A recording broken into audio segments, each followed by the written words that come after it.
All right, ladies and gentlemen, we are back at it again, bringing you part two of the supply and demand methodology in these quick little 10 to 15 minute videos. Last video, we covered what is supply and demand, basics of price action level one, and how to identify and draw zones. Okay, in this part two, we are going to be understanding trends, multiple time frame analysis, and kind of take a deeper dive into price action analysis. All right, so kind of like a level two price action. If you guys do enjoy this video, be sure to like. If you have any questions, you can ask them down below in the comment section, and feel free to subscribe. It is completely free. And if you ever don't want to watch my videos, unsubscribe. It's up to you.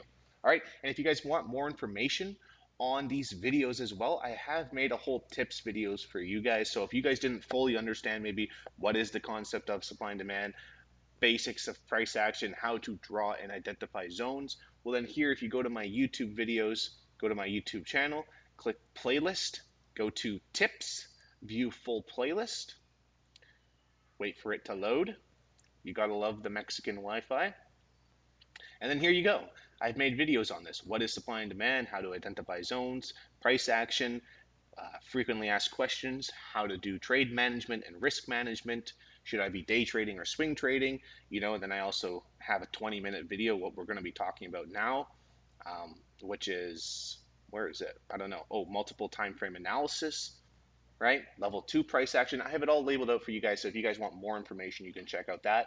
But hey, if you want the best information, check out the free little masterclass I have for you guys. It's a free course going over the supply and demand methodology as well. Moneyballtrading.com. Sign up. You get access to my weekly watch list. Why you should be backtesting videos, so much more goodies.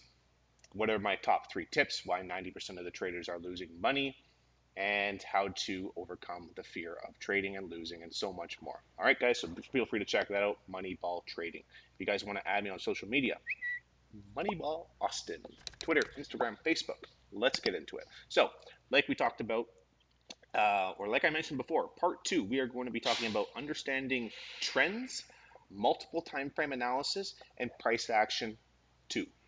This is very important. Multiple time frame analysis. You've probably heard it being thrown out there with many different methodology, or maybe even the supply and demand methodology. It's very important to understand where price is on the bigger picture. Is it inside higher time frame demands, higher time frame supplies? Is it higher time frame support and resistance? Is there a higher time frame, all-time highs? I don't know. You've got to consider maybe what prices are doing on the bigger scale, as well as understand the trend that you are trading in. Personally, for me, I have a 20% better edge if I'm trading with the trend versus counter trend. So trading with the trend is just overall better performance for me. Okay, sideways markets, there's a 10% difference. So it goes from like a 20% margin from counter trend to trending, and there's a 10% from counter trend to sideways, or sideways to trending. So I personally try to identify these trending markets or sideways markets using multiple time frame analysis, understand if I'm trading in an uptrend or a downtrend or in a sideways market, and we will, review them both. In fact, let's just look at one right now. Understand multiple time frame analysis. This is actually a long-term trade that I'm looking at getting into. What is it? EuroCAD. Let's go to EuroCAD.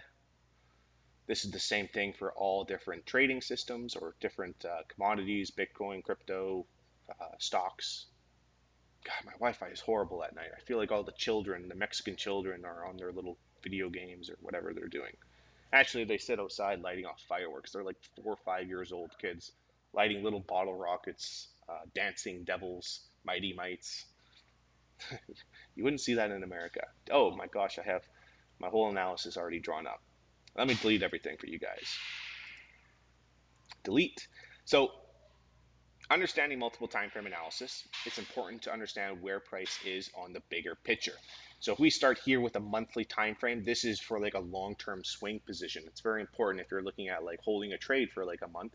It's important to consider what prices are doing on the monthly time frame. You probably don't want to be buying demand zones while you're sitting in a higher time frame supply zone. It doesn't make any sense. Okay, so we start with the higher time frame first to understand what type of market that we are in. Are we in a counter trend market? Are we in a sideways market? Are we trading with the trend? And really, to be honest, we're just going to be looking at trade reviews this whole video, talking about what's the trend, what's the reasoning behind it, what to expect from a counter trend trade. So that kind of covers multiple time frame analysis, understanding trends, and price action. Okay, so here, monthly time frame, Euro CAD. We understand that we are sitting inside this monthly demand. Why is it demand? It's a very strong movement to the upside, right? Went over a 2-to-1 move. It broke the current high in the market. It created a new high. It removed opposing zones. This is where the imbalance originated from. Drop, base, base, base, base, strong rally. So clearly, this is where they saw the most value in the market. So when prices come back into that area, I'm thinking in my head, cool, I don't want to be selling, I want to be looking for buying opportunities. Price goes back into that monthly demand, I'm thinking, cool. The trend on a smaller time frame, you got to understand this. If you go from a bigger time frame to a smaller time frame, the trends are always going to be different. If you are inside a higher time frame demand zone, if you go down to a smaller time frame, the trend is going to be down. Okay? If you're in a 1 hour supply zone, the trend is going to be up on a smaller time frame. Okay? Let's break it down for you. So clearly, even on the monthly time frame, we have prices going down into the monthly demand. If we go down to a daily time frame, what's that going to look like? It's going to look like this, right? Lower lows, lower highs, lower lows, lower highs, right? That's how price is going to look. For every 1 month is 20 candlesticks on the daily. If you go down to the 4 hour, I am not good with math, but I imagine it's many 4 hour candlesticks, right? You're going to see the lower lows, lower highs, lower lows, lower highs when it's going into monthly demand. Okay? So we go down to the daily, and I'm thinking, hey, price inside monthly demand. I understand I'm in a kind of a sideways uptrending market right now. I want to be looking for buying opportunities. I go down to the smaller time frame, and there we go. We can kind of see it. Lower lows, lower highs, lower low, lower high, right? Creating supply zones. Now, what I wanted to see is evidence of supply being removed. Now you might be thinking, why the hell would you want to be buying? Clearly the trend is down. The only thing that can break a daily downtrend is an opposing larger time frame force, which is a higher time frame, right? So really quickly, this is like an analogy I dive into for like 20 minutes, but I'm going to sum it up for you guys in 2 minutes. If we are at a top of a hill, right there we are at a top of a hill. This goes for every single, basically, how can I explain this? This is the same thing for every methodology. This is the same thing for a lot of methodologies out there, just understanding how trend turns. I mean, it's just facts. Trend turns from inside out. What am I saying? 100% it's facts. If anybody wants to prove me wrong, explain in the comment section below, because I will explain. So if we are at the top of a hill and we drop say, I don't know, a basketball. We have a basketball. We let go of the basketball. Is the basketball going to stop right there at the top of the hill, or is it going to roll down the hill? It's going to roll down the hill, right? It's got downward momentum behind it. So gravity takes control, it pushes it. Now, if there's nothing down at the bottom of the hill, what is the ball going to do? It's going to continue going through, right? It's going to continue the momentum until it finally runs out of steam and goes sideways, right? So if we have a smaller object down there, say we have a little tennis ball, we have a basketball up top and a tennis ball down there at the bottom of the hill. We let go of that basketball. That basketball is going to roll down the hill. And when it comes in contact with that tennis ball, what do you think that's going to do? Do you think that tennis ball is going to stop the basketball? Yes or no? No, it's got momentum behind it, right? So it's probably going to obliterate. That's like having price go into a 1 hour demand zone. In a daily downtrend, price going into a 1 hour demand zone. All right, the daily downtrend is going to basically blow out the 1 hour demand zones. Okay, but let's say, for example, we put a basketball. We have a regular basketball at the top of the hill and a regular basketball at the bottom of the hill. If we let go of that basketball, it's going to roll down the hill. Do you think that that basketball at the bottom of the hill is going to completely stop the basketball? Yes or no? Well, the answer is no, right? We have momentum. The basketball, if you think about it in trading, is creating lower lows, lower highs, lower lows, lower highs. If it comes in contact with that basketball, it's probably going to go down, hit the basketball, and it's going to ricochet for a little bit, and then continue down, right? It's got momentum. It's got speed behind it. It's the same thing in charts. Lower lows, lower highs, lower lows, lower highs, right? If it comes in contact with the same size, which is the same demand zone, if you're in a daily downtrend going into a daily demand zone, you might get a little correction move, right? Correction, impulse, right? Now, let's say, for example, we put a damn car. Let's put a car down there. The example I like to use is a Tesla. That is my horrible Tesla. I don't know. I use the two basketballs as wheels. All right. We put a car down there, and we let go of the ball. That ball is rolling down the hill, and it comes in contact with that car. Do you think that ball is going to obliterate through that Tesla? No. That Tesla is going to stop the basketball. Why? Because it's an opposing larger force, right? That's the same thing that we think about in trading, or personally how I think about it when it comes to multiple time frame analysis and understanding how trends change. Trend is going to turn from the inside out. We understand that prices are reacting off of, say, monthly demand zones, so it's probably not a good idea at looking for selling opportunities. It's the same thing if you're doing more smaller time day trades. Hey, prices are reacting off of 1 hour supply. It's probably not a good idea, in my opinion, to be buying 1 minute demand zones. Instead, I'm thinking, hey, it's inside 1 minute. It's inside 1 hour. I'm thinking it's inside 1 hour supply. I want to be looking for selling opportunities. That's what I'm thinking, right? Trend turns from inside out, meaning price has to turn on the 1 minute before the 5 minute. Price has to turn on the 5 minute before the 30 minute. You don't believe me? Let's check it out. This is definitely going to be longer than 1 minute. My gosh.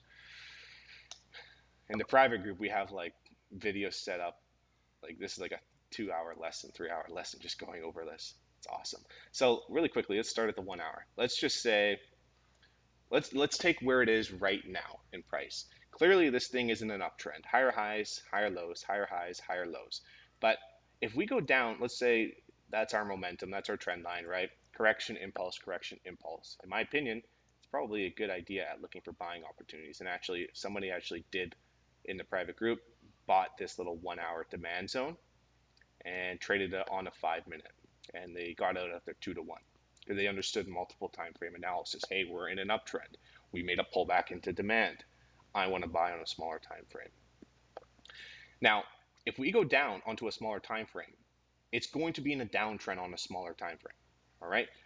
If you want to understand my rules of how I identify trends, you can watch my other tips videos. I don't have enough time to really dive into that. So if we go down to the 1 minute, we're going to see price turn. Like if we go really quick to the 1 hour, see these red candlesticks, 1, 2, 3, 4, 5, these 4 or 5 candlesticks. We go to the 1 minute, it's going to look like this. It's going to be going up, higher highs, higher lows, higher highs, higher lows, and then all of a sudden it's going to go sideways and then start going down. And these red candlesticks going down on the 1 hour, those are 61 minute candles on each. So you're going to see lower lows, lower highs, lower lows, lower highs. So if I go to the 1 minute and I ask you, what's the trend? You should probably be saying down, right? So let's go down to the 1 minute. 1 minute, when prices were going into the zone, what was the trend? So here it was, going down, right?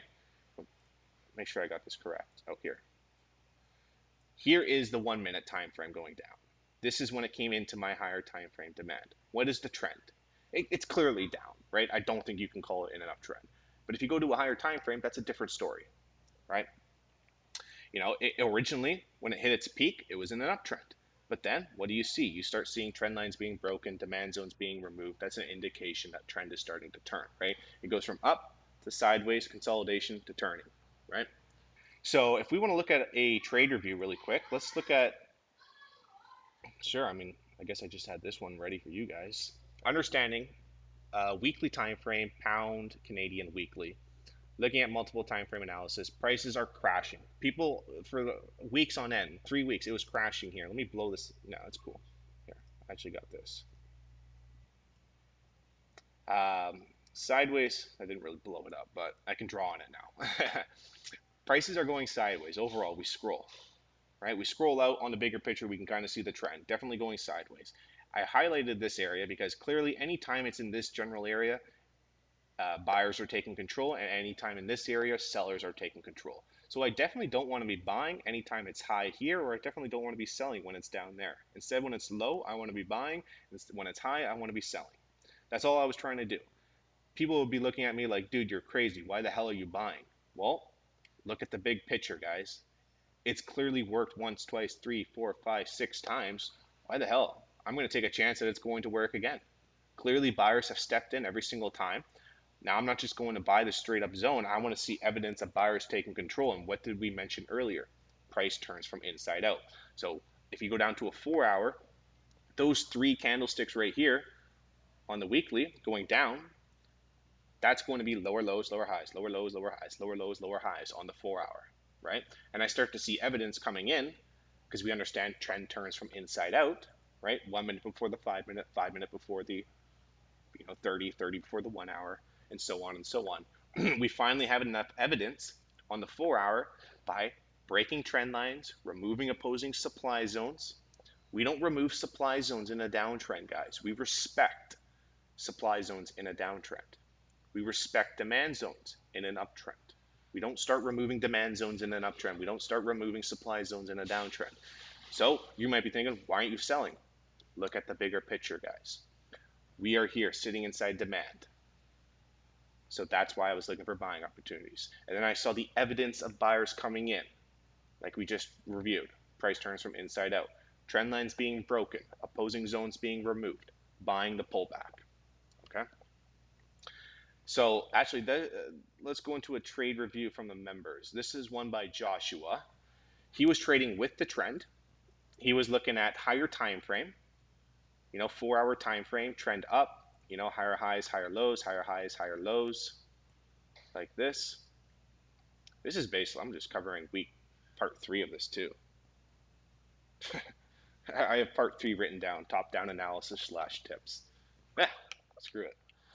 I'm recording all these in one night. I'm kind of banging out these videos because I'm in the mood to make the videos. Pound Aussie 4 hour time frame. Yeah, so prices are coming into this demand zone. Why is it a demand zone? Going back to lesson 1, ladies and gentlemen, look at the imbalance. Does that look like a strong imbalance? Does that look like retail traders made that strong buy? No, right? No. So clearly it originated from down in here. When price pulled back into that area, price is in an uptrend. Higher highs, higher lows, higher highs, higher lows. Price just made a correction. All right?